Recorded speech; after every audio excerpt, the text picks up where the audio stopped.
We shall fight him in the air until, with God's help, we have rid the earth of his shadow. As Hitler delays, the British people perform miracles of war production and defense.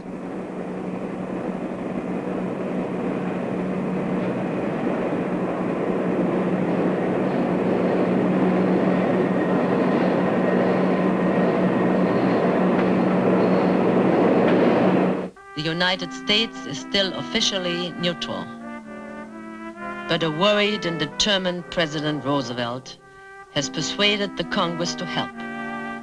We must be the great arsenal of democracy. Endless convoys of oil, guns, food, and aircraft brave the submarine-infested waters of the North Atlantic. The populous countries of England's overseas empire send wheat, ore, weapons, and men.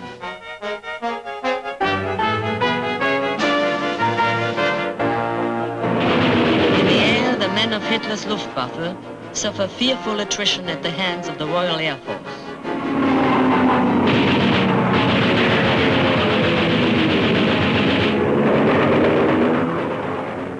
In training on English soil are small, effective units of Dutch, Belgian, Norwegian, and Polish soldiers in a relatively unknown French general inspires Allied resistance.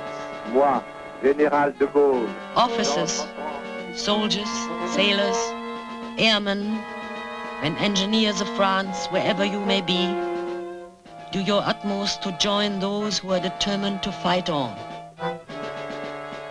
The day is coming, I promise you, when our combined forces will win back freedom for the world and greatness for our own country.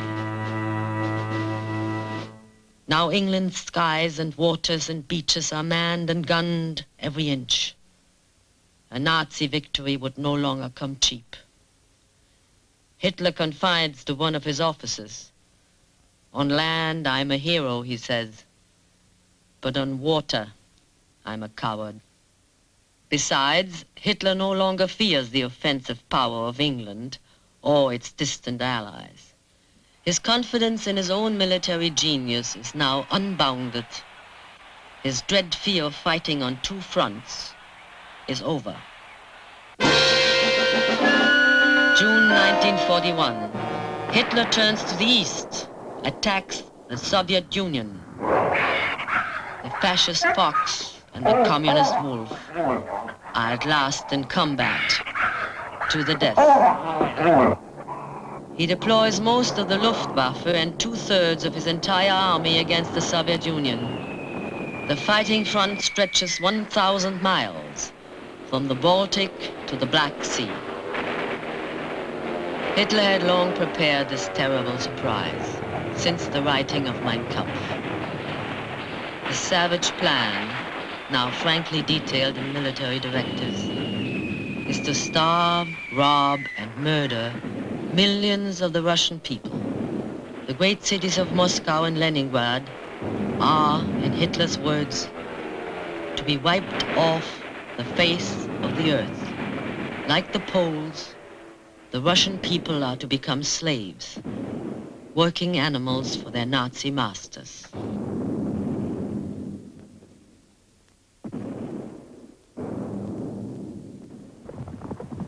The Red Army fights desperately, defending its homeland.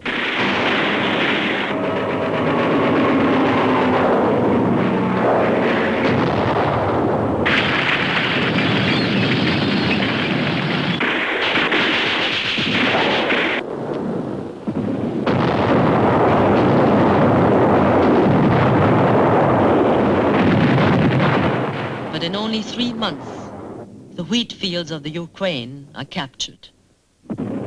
Nazi armor marches on Moscow. On October 3rd, 1941, a triumphant Hitler boasts to the world in a radio broadcast, "I declare today, without any reservation, that the enemy in the East has been struck down and will never rise again."